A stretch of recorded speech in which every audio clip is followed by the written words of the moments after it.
pessoal, tudo bem? Para quem não me conhece, o meu nome é Simone Ávila.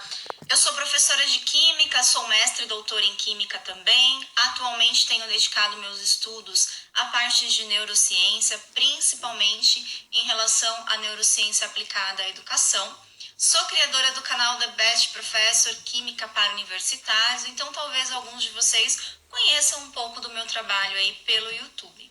Então hoje eu trouxe uma palestra aqui para vocês para a gente falar a respeito de como que nós podemos ensinar química de uma forma mais significativa para o aluno. E aí eu quero discutir um pouco com vocês a questão da prática das metodologias ativas. Então, para a gente iniciar essa apresentação, eu coloquei essa pergunta: por que a gente precisa falar, de metodologia ativa no ensino de química? Por mais que nós não tenhamos ainda definido o que vem a ser a metodologia ativa, o próprio nome já dá uma ideia, né? Ou seja, nós vamos falar de métodos de ensino que, de certa forma, vão colocar o nosso aluno numa forma ativa e não numa forma passiva, tá? E qual a importância da gente falar sobre isso? Então, esse é o primeiro ponto que eu gostaria de tratar nessa apresentação.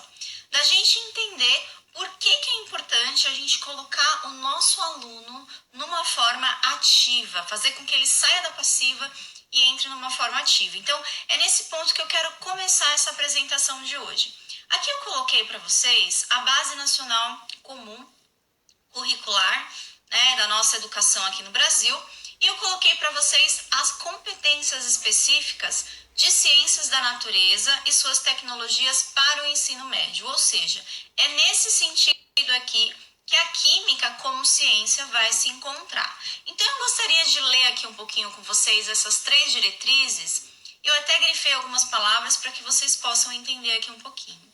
Então, a primeira, analisar fenômenos naturais e processos tecnológicos com base nas interações e relações entre matéria e energia, para propor ações individuais e coletivas que aperfeiçoem processos produtivos, minimizem impactos socioambientais e melhorem as condições de vida em um âmbito local, regional e global. Pessoal, nessa primeira diretriz, eu grifei aqui, propor ações. Quando a gente fala de ações, eu preciso entrar em prática, O próprio nome já fala, eu vou propor uma ação. Então, a ação é algo que vai me levar à prática, é algo que está totalmente relacionado a uma situação ativa e não passiva. Ou seja, o aluno, ele não vai mais ter aquela formação teórica, ele precisa de uma formação, é lógico que teórica, para sustentar o conhecimento dele, mas ele também precisa começar a aplicar esse conhecimento, a pôr em ação, tá?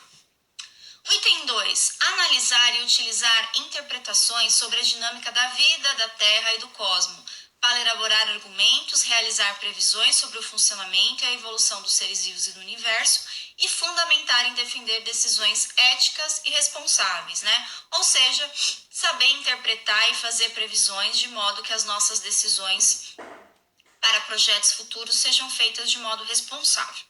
E o 3, investigar situações problemas e avaliar a aplicação do conhecimento científico e tecnológico e suas aplicações no mundo. Só essa primeira parte, pessoal, trabalhar com situações problema. O aluno tem que ser capaz de investigar situações problemas e avaliar, o conhecimento científico aí como uma ferramenta para estar resolvendo situações problemas. Quando a gente fala em situação problema e resolver problema, isso é algo totalmente ativo. Eu não tenho mais aquele aluno teórico, eu preciso formar pessoas que entrem em ação, que saiam desse modo passivo. Então, só para a gente continuar, utilizando procedimentos e linguagens próprias das ciências da natureza para propor soluções que considerem demandas locais, regionais ou globais e comunicar suas descobertas e conclusões a públicos variados, em diversos contextos por meio de diferentes mídias e tecnologias digitais de informação e comunicação. Eu chamo muita atenção nesse item 3, porque aqui, quando a gente fala em utilizar o conhecimento para estar resolvendo problemas, isso é algo totalmente prático. Eu saio do conhecimento teórico e realmente entro em ação.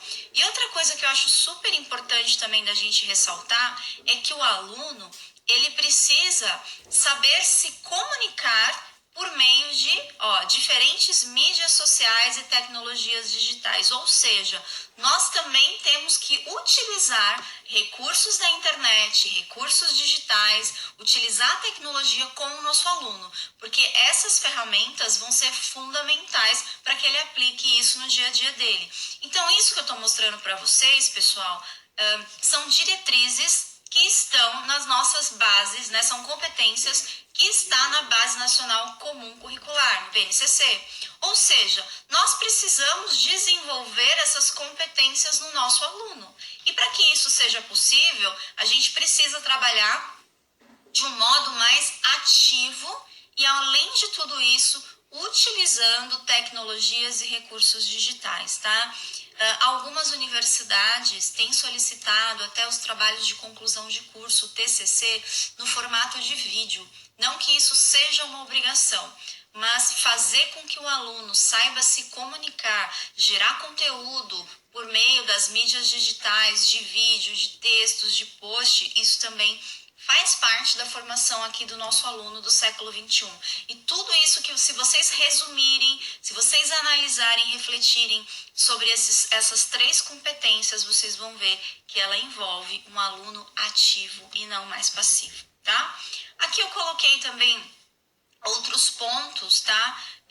Que eu achei importante da Base Nacional Curricular Comum, que é a questão, né? Eu até grifei essa frase, e mais que garanta aos estudantes ser protagonista do seu próprio processo de escolarização, reconhecendo-os como interlocutores legítimos sobre currículo, ensino e aprendizagem.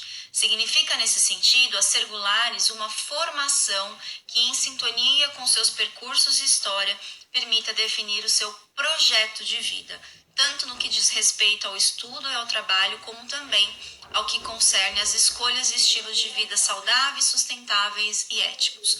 2 pontos, 2 palavras que estão em negrito aqui, que é super importante a gente ressaltar, tá? O aluno hoje, ele precisa ser protagonista, né, do seu próprio processo de escolarização, ou seja, é ele que vai, né, criar, é ele que vai entrar em ação. Você ser protagonista é você estar em ação, é você estar no modo ativo, né? E a gente também precisa ajudá-los, né, a definir o projeto de vida. Então, são 2 pontos hoje que estão inseridos na BNCC, que os professores, né, precisam trabalhar isso com os nossos alunos, que é a construção do projeto de vida dele. O projeto de vida dele já está relacionado com essa característica dele ser protagonista da sua história, ou seja, ele vai construir sua própria história de vida, o seu projeto, seja no âmbito escolar, profissional, né? Então, a construção do projeto de vida, a definição do projeto de vida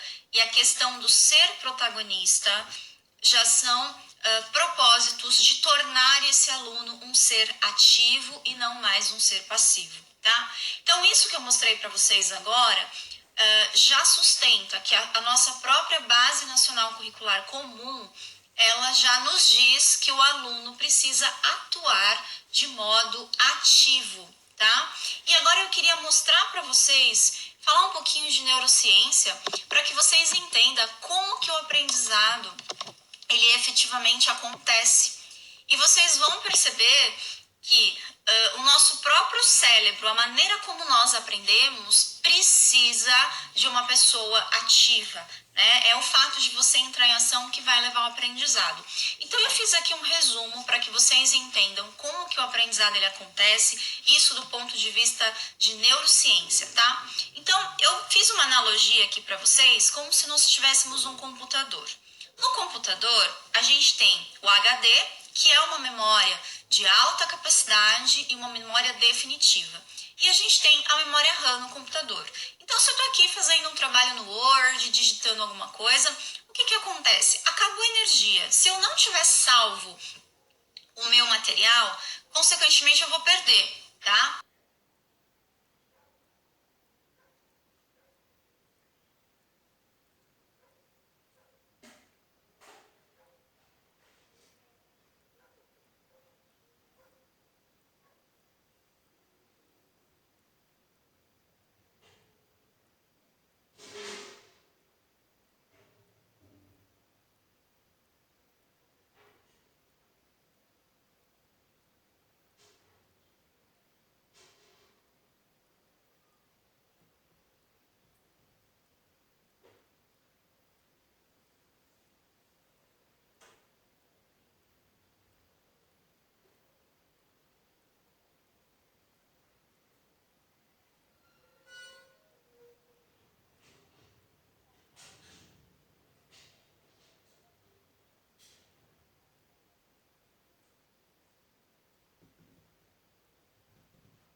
entendam como que o aprendizado ele acontece, isso do ponto de vista de neurociência, tá? Então, eu fiz uma analogia aqui para vocês, como se nós tivéssemos um computador.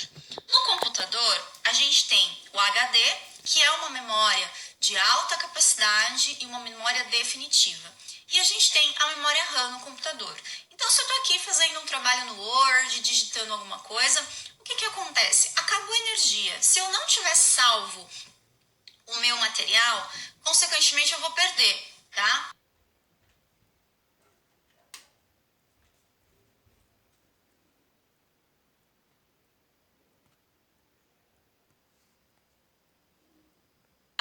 Consequentemente eu vou perder, tá? Por quê? Porque a memória, né? Se eu não tiver salvo de uma maneira definitiva, eu estou utilizando apenas a memória RAM do meu computador, que é uma memória de baixa capacidade de armazenamento e ao mesmo tempo uma memória provisória. Acabou a energia, eu perdi todo o material, tá?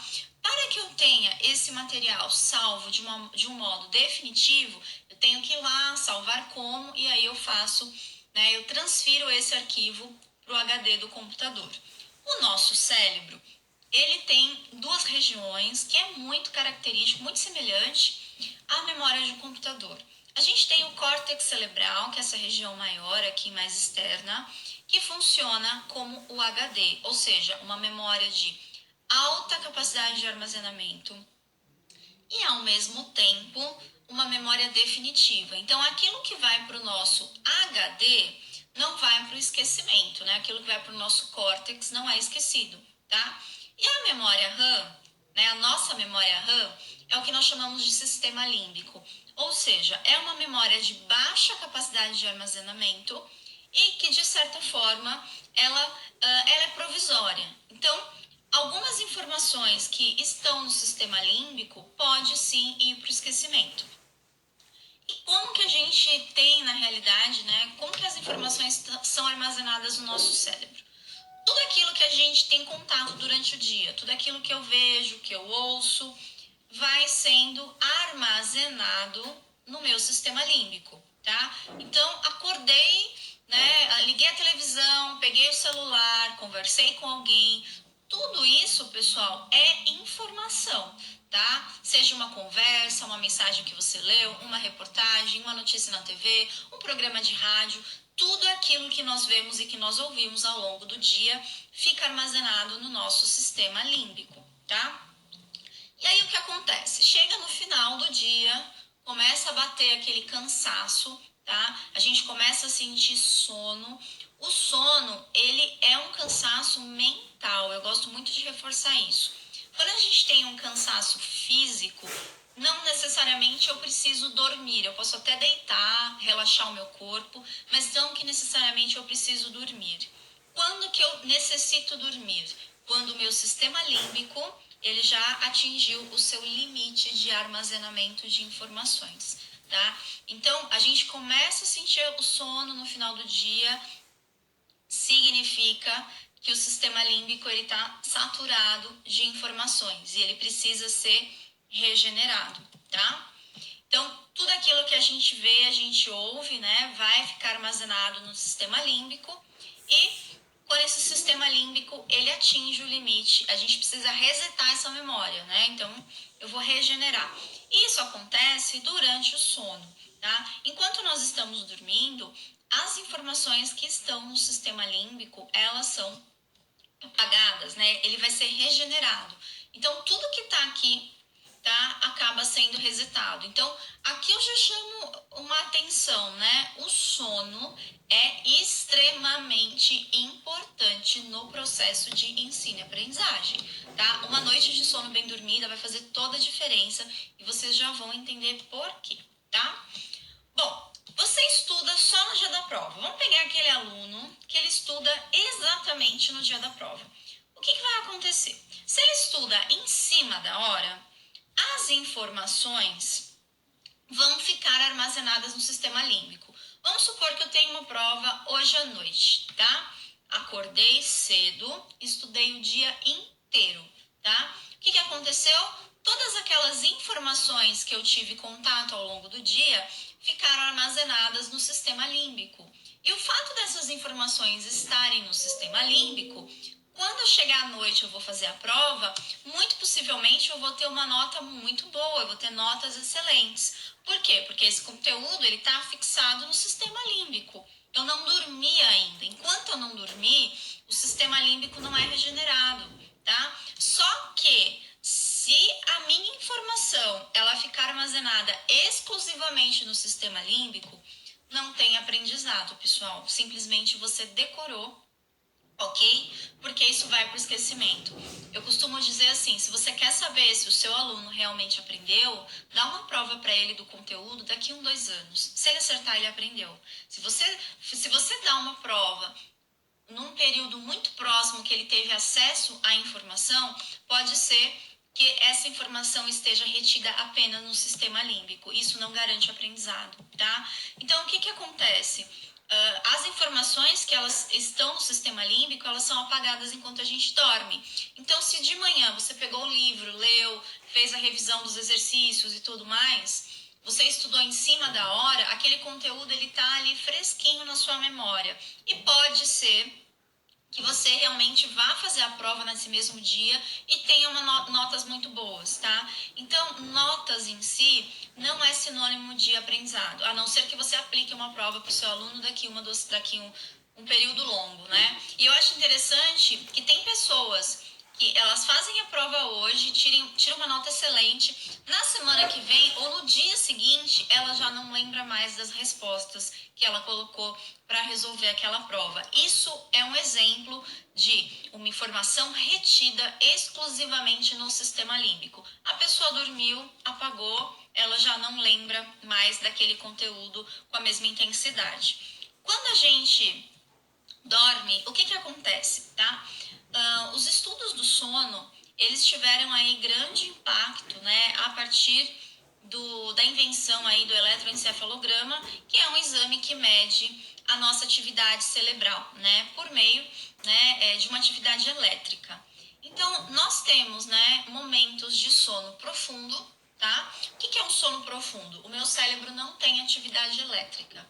E a gente tem momentos de alta atividade elétrica, né? Que são esses pontos aqui, onde mostra, né, o sonho. A atividade cerebral intensa, ela é característica do sonho. Então, por meio do eletroencefalograma, hoje a gente consegue mapear, a gente consegue medir toda a atividade elétrica do nosso cérebro durante o sono. E nós temos alguns ciclos de sonho, né? O sonho, ele é conhecido como sono REM, tá? Esse sono REM, ele está relacionado com o movimento dos nossos olhos, né? Existem algumas alterações que ocorrem, tá? No nosso corpo enquanto a gente está sonhando, tá? E basicamente no processo, né? No que nós conhecemos como sonho, é quando o nosso sistema límbico ele está sendo regenerado. Então o nosso cérebro ele está em intensa atividade. A gente tem só um relaxamento corporal, mas o cérebro ele está em intensa atividade. Então essas informações aqui elas vão ser apagadas do sistema límbico, tá? E o que acontece? Parte dessas informações, elas são apagadas de modo definitivo, tá? Ou seja, vai literalmente para o esquecimento. E outra parte dessas informações, elas vão para o córtex cerebral, tá? O que for para o córtex cerebral vai sim ser convertido em aprendizado. Então, se alguma informação, a gente já vai falar por quê, for por córtex, aí sim você aprendeu e o aprendizado ele é alcançado. Então a gente tem que fazer a informação ser fixada no córtex cerebral, tá? E isso vai acontecer durante o processo, né, durante o sono. A grande questão é, quando essas informações elas vão para o córtex cerebral, nós temos a reconfiguração das nossas redes neurais. E a partir daí, o conhecimento começa a ser alcançado. O nosso cérebro, na realidade, ele é constituído de água e gordura, e a gente tem os neurônios, que são as células nervosas, tá? Durante o sono, as informações que vão ser transferidas para o córtex cerebral ocorrem né, a reconfiguração dessas redes. E aí nós vamos formando várias ramificações aqui que vai dar origem à informação recebida, tá? E o que eu gosto de ressaltar nisso é por que a informação vai ser transferida por córtex cerebral e ela não vai ser deletada definitivamente, né? Pensando no computador, por que não vai para a lixeira e a informação foi para o HD? Por que isso acontece? Duas coisas fazem com que a informação seja transferida para o córtex cerebral. Uma delas é a emoção, tá? Sempre que uma informação chegou até você e gerou alguma alteração emocional, e as emoções estão relacionadas com os neurotransmissores, enfim, né? Só de falar de emoção, a gente tem uma outra aula de química aqui das emoções que também é muito bacana. Mas sempre que você tem uma alteração emocional, seja positiva, nossa, fiquei muito feliz, muito contente, como negativa, gerou uma tristeza, isso vai levar, né? Isso é uma indicação para o seu cérebro de que aquela informação ela é importante e ela vai ser salva no córtex cerebral. Muitos de vocês, né, devem se lembrar exatamente do que vocês estavam fazendo, por exemplo, no dia 11 de setembro, né, quando aconteceu os atentados das Torres Gêmeas nos Estados Unidos. Possivelmente vocês se lembram do que vocês estavam fazendo quando recebeu a notícia do atentado. Por quê? Porque é uma notícia que mexe com as nossas emoções, tá? Então, muito cuidado, né? Lembra que eu falei para vocês? Tudo que a gente tem acesso ao longo do dia, tudo aquilo que eu vejo, que eu escuto, automaticamente vai para o meu sistema límbico. Se eu assistir uma reportagem trágica, se eu vi uma notícia trágica, isso, quando chegar à noite, mexeu com a minha emoção, consequentemente vai para o córtex cerebral. Tá? Então é uma informação que vai ser fixada. Então toda notícia que chegou para você que envolveu emoção, vai para o seu córtex cerebral, não vai ser esquecido, vai se transformar num conhecimento adquirido, tá? Bom, pensando nas aulas, normalmente as nossas aulas não são das mais emocionantes possíveis, tá? Se o professor ele chegar na aula e ele contar uma piada para vocês, não significa que esse conhecimento vai se transformar em aprendizado. Por quê? Porque se ele contou algo que fez vocês darem risada, aquele conteúdo da piada que levou a esse estado emocional não vai ser esquecido, você não vai esquecer a piada. Mas se essa piada não estiver atrelada ao conteúdo da aula, acaba sendo insignificante. Você vai lembrar só da informação que fez você dar risada e não da aula, tá? Então, assim, a gente pode trabalhar as emoções no ensino? Posso, mas eu tenho que atrelar as emoções ao conteúdo que eu estou trabalhando. Tá? Então, por exemplo, eu vou dar uma aula, né, de química ambiental, por exemplo. E aí, dentro dessa aula de química ambiental, eu falo do desastre de Minamata, por exemplo. Possivelmente é algo que vai mexer com a emoção dos alunos e está atrelado ao conhecimento. Então, a gente tem que tomar muito cuidado com isso. Outro ponto que faz com que a informação seja fixada no sistema, no nosso córtex, é a prática. Eu preciso praticar o conhecimento, tá? Para que as nossas redes neurais elas sejam reconfiguradas, tá? Então, o que eu quero dizer? O que vai para a lixeira, né? Dormir. Então, eu tenho lá o meu sistema límbico sendo regenerado. Parte dessas informações vão para a lixeira e outra parte dessas informações vão para o córtex. O que vai para a lixeira e o que vai ser salvo, né? Então, a decisão está relacionada com uma carga emocional associada àquele fragmento da informação e não à carga racional. E eu acho muito interessante falar das emoções, pessoal, que a grande maioria das decisões que nós tomamos estão relacionadas com as emoções e não com o racional. Todos nós sabemos, né, quais alimentos que, se a gente comer de forma demasiada, pode levar ao ganho de peso. Mas mesmo tendo a informação, mesmo sabendo o que deve ser feito, nós não conseguimos fazer muitas vezes. Por quê? Porque não é o racional. Se fosse o racional, ninguém teria problema de sobrepeso hoje, tá? Só para vocês entenderem aqui um pouquinho, tá? Mas enfim, não é só as emoções. A gente também pode fazer com que essa rede neural seja reconfigurada com uma prática. E essa prática ela tem que ser feita quando, pessoal? Antes de uma noite de sono. Então, se eu tive acesso ao conteúdo agora, antes de uma noite de sono, eu preciso praticar. Então, assistir a aula durante o dia, a informação vai ser apagada durante a noite. Quando você assiste uma aula, você está de modo passivo. Assistir aula, ver o professor lá explorando um conteúdo para você, isso não é metodologia ativa. Isso é metodologia passiva. O aluno está sentado, ouvindo o professor falar, o aluno está numa forma totalmente passiva. O professor sim está na ativa, porque ele está lá explorando, falando, explicando, ele sim está praticando, tá? Então, o que eu gosto de falar para vocês é que quando vocês assistem uma aula, ninguém está aprendendo nada na aula, vocês estão entendendo a informação. O aprendizado ele vai ser realmente concretizado quando você praticar aquele conteúdo. Só que esse conteúdo ele precisa ser praticado no mesmo dia que você teve acesso à aula. Caso contrário, ele vai para o esquecimento. E aí eu sempre gosto de reforçar isso, né? O estudo ele não é quantidade, mas ele é qualidade. Quando eu devo estudar? Antes de uma noite de sono. Mesmo que você estude à noite, pessoal, precisa praticar essa informação. E essa prática, às vezes, pode ser simplesmente você anotar a explicação do seu professor. Anotar a explicação do professor não é reproduzir o que está escrito na lousa. A gente já vai falar disso. O que é praticar, né? Não é reproduzir. Então, esse é um ponto. Praticar está relacionado a criar, tá? Então, quando que eu preciso estudar? Antes de uma noite de sono. Ok? Caso contrário, você vai dormir, seu sistema límbico vai ser apagado e essas informações vão para o esquecimento. Numa aula você entende, na aula você não aprende, tá?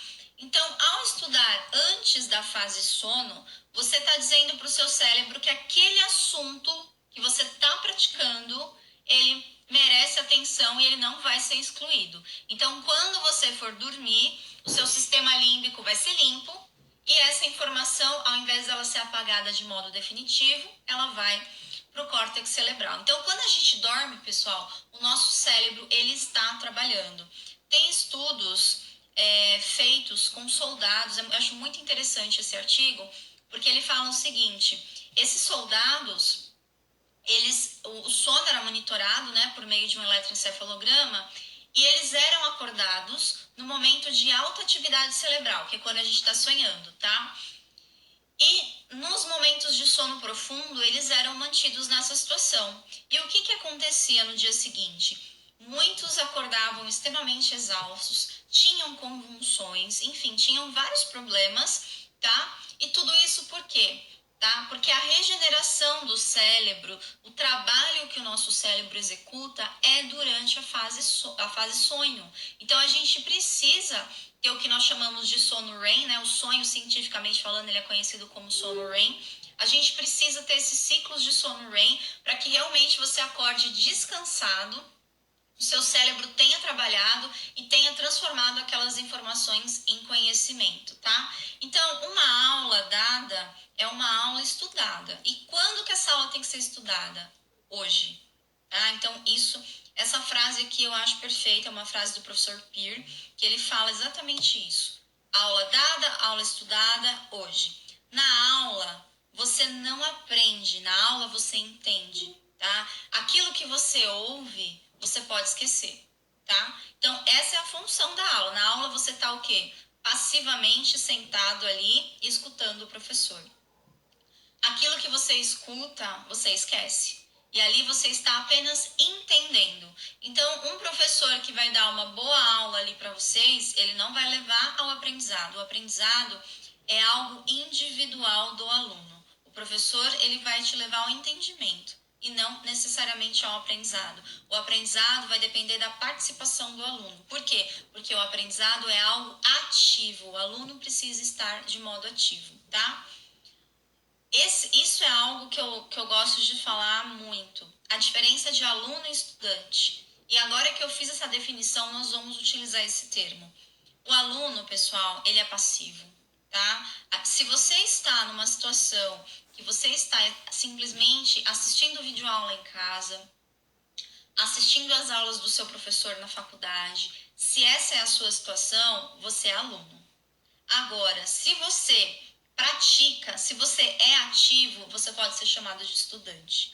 Essa é a diferença. O aluno, ele é passivo e o estudante, ele é ativo. Então, quando a gente fala em metodologias ativas, a gente tem que transformar um aluno no estudante. A gente tem que fazer com que você saia dessa fase aluno, que é uma fase totalmente passiva, para uma fase ativa, que seria o estudante, tá? Então, o aluno, ele só entende. E aquilo que a gente entende, a gente esquece. O estudante, ele aprende, né? Então, se eu vejo aquilo que eu ouço, né, eu esqueço. Aquilo que eu vejo, eu entendo, tá? O aluno é passivo, o estudante é ativo. Se eu faço, eu aprendo. Então, pessoal, se você ficar só ouvindo, você vai esquecer. Se você ficar só vendo, você vai entender. Agora, se você fizer, se você praticar, você vai aprender. Então, o estudo envolve prática, o aprendizado envolve prática. E prática significa você ter a pessoa em modo ativo, tá? Como que é ter um estudante realmente ativo? E é isso que eu queria mostrar para vocês. O que é ser ativo? O que é praticar, tá?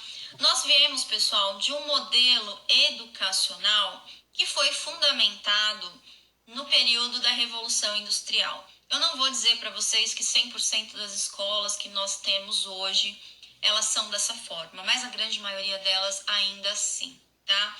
Na época da Revolução Industrial, nós tínhamos processos, nós precisávamos de pessoas que soubessem reproduzir processos que eram focados na repetição. O nosso modelo educacional, ele é totalmente voltado na repetição e não na criatividade, tá? A própria escola hoje, ela dificulta o desenvolvimento da criatividade no aluno. Por quê? Porque grande parte, né, do modelo tradicional de ensino, ele é voltado na repetição, né? Você faz um exercício, o aluno reproduz um outro exercício igual, ou seja, praticar no sentido de levar ao aprendizado, não é necessariamente você repetir as coisas, você fazer o mesmo exercício 10.000 vezes, não é isso.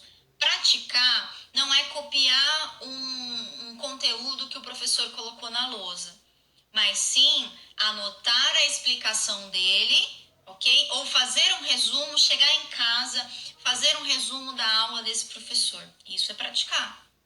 Tá? Por quê? Porque aí você está criando, você está fazendo algo seu, você não está reproduzindo.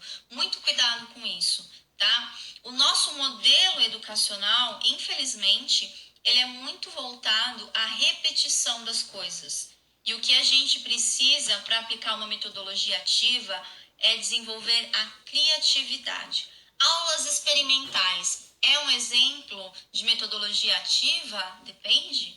Se você está simplesmente reproduzindo algo com experimento, não é metodologia ativa. A metodologia ativa é você criar um experimento investigativo. Ou seja, é você dar um experimento que o aluno vai lá, ele vai investigar, ele vai interpretar. Aí sim, se simplesmente a sua aula prática for uma demonstração, você está dando uma aula tradicional, uma aula experimental, mas uma aula tradicional. O aluno continua ativo, tá? Se você quer aplicar realmente a experimentação e que contribua para a metodologia ativa, essa experimentação ela tem que ser investigativa e não simplesmente fazer a demonstração de um fenômeno, tá? Isso não é metodologia ativa. Então, muito cuidado, pessoal. O nosso trabalho, ele não pode ser focado na repetição, senão a gente está criando robôs, pessoas que reproduzem. É como fazer um bolo. Eu dou a receita para a pessoa, ela reproduziu a receita. E nós não queremos criar pessoas assim.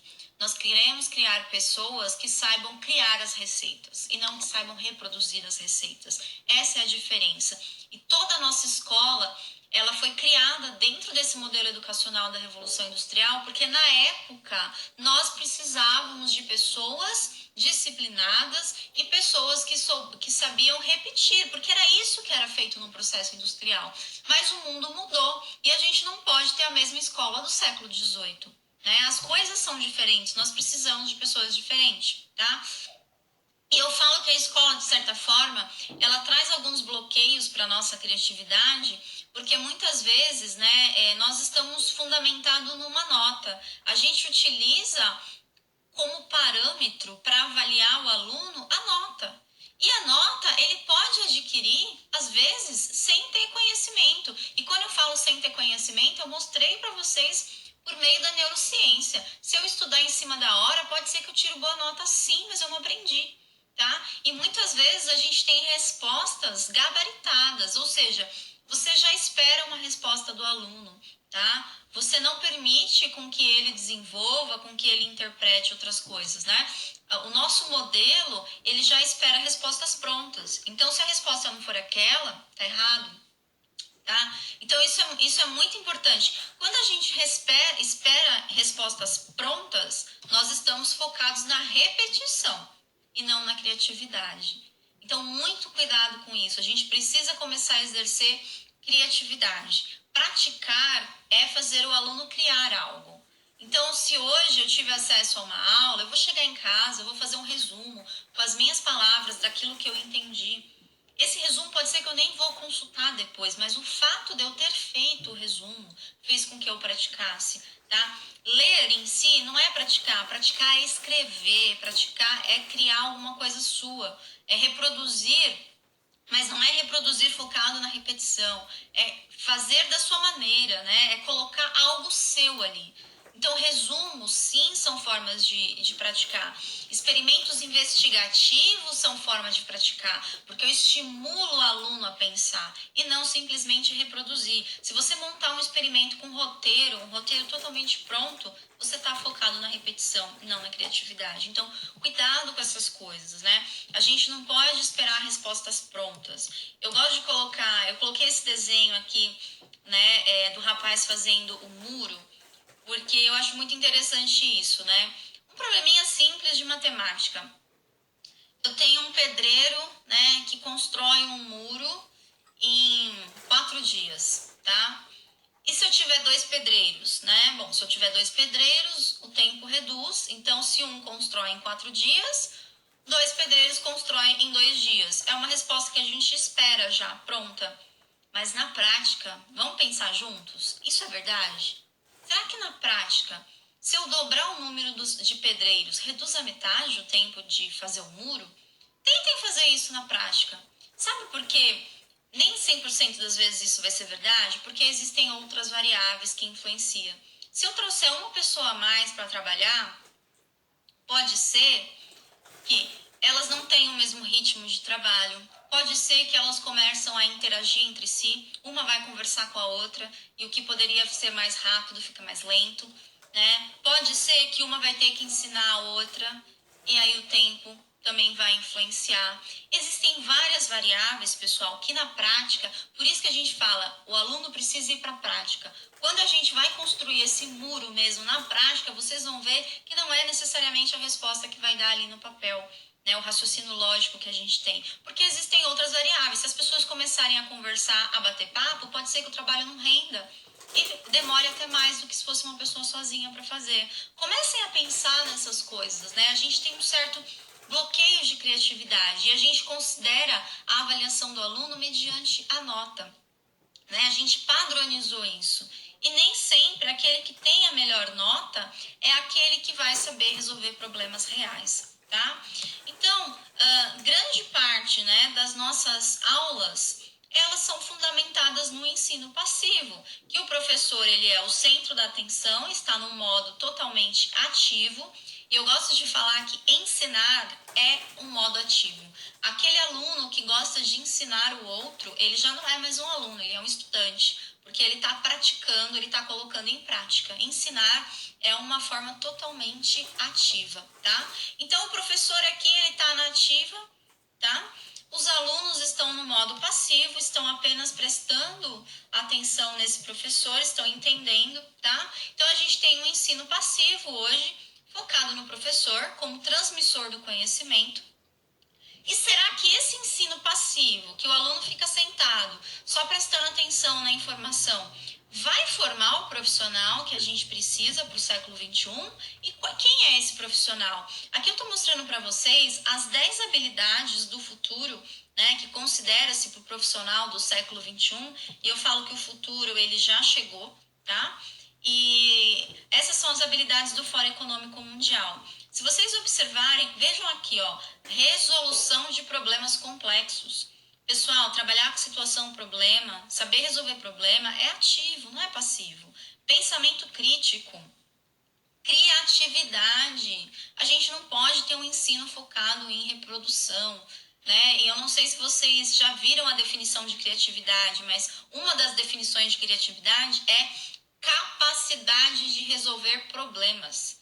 Ou seja, é você utilizar ferramentas que vão ajudar a resolver problemas. Então, criatividade e resolução de problemas está totalmente relacionado. Liderança e gestão de pessoas, trabalho em equipe. Olha aqui um exemplo de forma ativa. Inteligência emocional. Quantas pessoas não são extremamente inteligentes do ponto de vista racional, têm notas excelentes, têm conhecimento, a gente sabe que realmente sabe, mas quando vão para o mercado não tem sucesso. Por quê? Porque às vezes não tem inteligência emocional. Então, simplesmente saber o conteúdo, habilidade técnica não é tudo. Julgamento, tomada de decisão, orientação em serviço, negociação e flexibilidade cognitiva, né? Tá sempre aberto a aprender. Então, a minha pergunta é, aquela aula passiva, tradicional, que o professor só expõe na lousa, forma essas pessoas? É só uma reflexão para vocês, tá? E além disso, pessoal, hoje o professor está dando uma aula, né, totalmente passiva, e os nossos alunos, eles têm vários meios de comunicação, celular, tablet. A tecnologia, na realidade, ela acaba sendo muito mais interessante do que aquela aula monótona do professor ali explorando. E eu acho isso interessante porque no passado o professor ele era o detentor do conhecimento. Tudo aquilo que a gente queria saber, a gente perguntava para o professor, né? Por quê? Porque não tinha Google, não tinha internet, né? O máximo que a gente encontrava era uma enciclopédia Barça, e era caro, não era todas as pessoas que tinham recurso a isso. Então, o professor, tudo aquilo que a gente tinha curiosidade de saber, a gente ia até ele. Ele tinha um papel de transmissor do conhecimento. Hoje o conhecimento está ao nosso redor, está aqui na palma da mão da gente, com o nosso celular, né? Aqui eu acesso o Google, eu consigo buscar o que eu quero aqui com o celular. Eu não preciso mais de um professor para transmitir o conhecimento. O conhecimento está nos livros, está nas redes sociais, está no YouTube, está na internet. Eu consigo assistir hoje uma aula na Universidade de São Paulo pela internet. Eu consigo assistir uma aula de Harvard. Tudo isso tem na internet. Então, a informação eu consigo buscar por conta própria. Se o professor ficar só como um transmissor de informação, a aula não tem mais sentido. Aí o aluno se dispersa, a gente começa a concorrer a nossa atenção com celulares, com outros meios de informação, né? Então, em meio a tanta tecnologia, a gente não pode mais dar uma aula totalmente passiva. O aluno não precisa mais de um transmissor de informação. A informação está em outro lugar. Isso significa que a tecnologia é uma amiga ou uma inimiga do professor? A profissão do professor vai acabar? Se você pensa que professor é apenas um transmissor de conhecimento, isso sim vai acabar. Mas o professor ele é muito, mas muito mais do que um transmissor de conhecimento. O professor é aquela pessoa que precisa estimular o aluno a ir para o modo ativo. Então hoje o professor ele tem um outro papel, ele tem um papel mais de inspirador, de estimulador e não um papel de transmissor do conhecimento. E a tecnologia ela pode nos ajudar sim. E aí você fala, não, mas tem uma aula no YouTube, o aluno ele pode assistir uma aula no YouTube, a tecnologia ela tá, né, acabando com o meu trabalho porque no YouTube tem uma aula igual a minha. Sim, se você continuar dando uma aula tradicional, totalmente voltada em transmissão do conhecimento, vai ter na internet aquilo que você está falando. Isso é um fato. tá? E se você pensa em trazer para a internet uma aula também totalmente tradicional, você só mudou a plataforma, você só saiu do presencial e foi para o online. Não é isso que os alunos precisam, né? Os alunos precisam de muito mais, tá? Não é só de conhecimento em si, né? Os alunos, eles precisam ser estimulados, que é o que a gente vai falar. Então, pessoal, não vejam a tecnologia como uma inimiga, não é. Muito pelo contrário, né? Assim como qualquer profissão, o professor também precisa se reinventar, o professor também precisa se readequar. Todas as profissões vão sofrer alterações com o uso da tecnologia. E a nossa, como professor, também. E não tem nada de errado nisso. As tecnologias, elas estão aqui para nos ajudar. Muitas coisas que a gente fazia antigamente, que é essa questão mais tradicional de ficar transmitindo conhecimento, eu não preciso mais disso. Olha que coisa boa, a gente não precisa mais. Então, o que significa? Agora eu posso fazer projetos com os alunos, eu posso desenvolver outras coisas. Por quê? Porque a transmissão do conhecimento, ela já chegou ao aluno de uma forma mais fácil. Então a gente pode explorar muito, mas muito mais as nossas aulas, tá? Do que se eu ficar na pura transmissão do conhecimento. E as tecnologias vão nos ajudar. E assim como qualquer outra profissão, o professor tem que dominar as tecnologias. Até porque, volta lá no começo da nossa palestra, quando a gente falou do BNCC. Está no BNCC que o aluno precisa dominar as tecnologias e saber se comunicar por meio de vídeos e das mídias sociais. E quem que ensina o aluno é o professor. Então você precisa sim saber dominar essas tecnologias, saber fazer conteúdo, saber fazer vídeos, porque isso tem que ser passado para o nosso aluno. Todos nós precisamos saber nos comunicar por meio das mídias sociais, tá? E aqui eu gosto de falar, né? As metodologias ativas, elas são excelentes porque elas desenvolvem o aprendizado significativo, tá? Pessoal, o aprendizado, ele precisa ser significativo, tá? Isso é um ponto aqui extremamente importante. A gente tem essa teoria, que é a teoria do círculo de ouro, que ela diz o seguinte, né? A gente tem três esferas: a esfera do que, do como e do porquê, tá? Muitas pessoas, elas sabem o que precisa ser feito. Algumas sabem como deve ser feito. E pouquíssimas, mas pouquíssimas sabem o porquê deve ser feito. Eu vou dar um exemplo para vocês. A maioria das aulas tradicionais, elas trabalham nessa esfera do que e do como. Ou seja, você sabe o que precisa ser ensinado. Olha, eu preciso ensinar para o meu aluno interações intermoleculares, cálculo estequiométrico, modelo atômico. Eu sei o que precisa ensinar, certo? E eu sei como que isso é feito. Eu sei como resolver um exercício de estequiometria. Eu sei como resolver um exercício de interação intermolecular. Agora, por que eu estou ensinando isso? Pouquíssimas pessoas sabem. E é o porquê que vai motivar o nosso aluno. Como eu comecei essa aula? Por que a gente precisa estudar a metodologia ativa? Por que eu preciso estudar a metodologia ativa? Eu preciso estudar a metodologia ativa. O nosso base curricular comum já fala isso e nós temos uma explicação do ponto de vista neurológico cerebral que realmente mostra que o aprendizado ocorre de modo ativo. Então, a metodologia ativa é uma forma realmente de você atingir o aprendizado. Ou seja, eu comecei a falar dessa palestra, eu não disse para vocês o que é metodologia ativa e como que a gente trabalha com metodologia ativa. Eu não falei disso.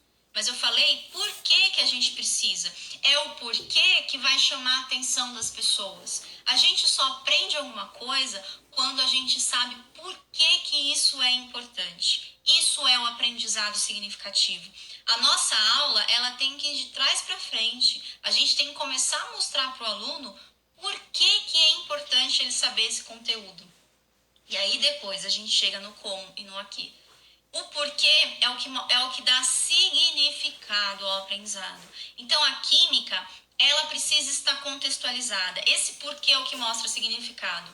Pessoal, a química tá em tudo. A química é a ciência que estuda a matéria. Tudo que está ao nosso redor é feito de matéria e energia. Se você sabe química, Você tem ferramentas para entender o mundo ao seu redor. Eu não vou dizer que quem sabe química sabe tudo, tá? Mas o químico é sim um profissional privilegiado pelo fato dele estudar a matéria. E quando a gente estuda a matéria, a gente tem embasamento para entender diversas coisas. Tá? O que eu quiser, eu não vou dizer que eu sei, mas eu tenho embasamento, eu tenho ferramenta para entender vários fenômenos. E é isso que você precisa trazer para o seu aluno. Você tem que contextualizar a química dentro da realidade dele. E a realidade dele é diferente da sua. O aluno que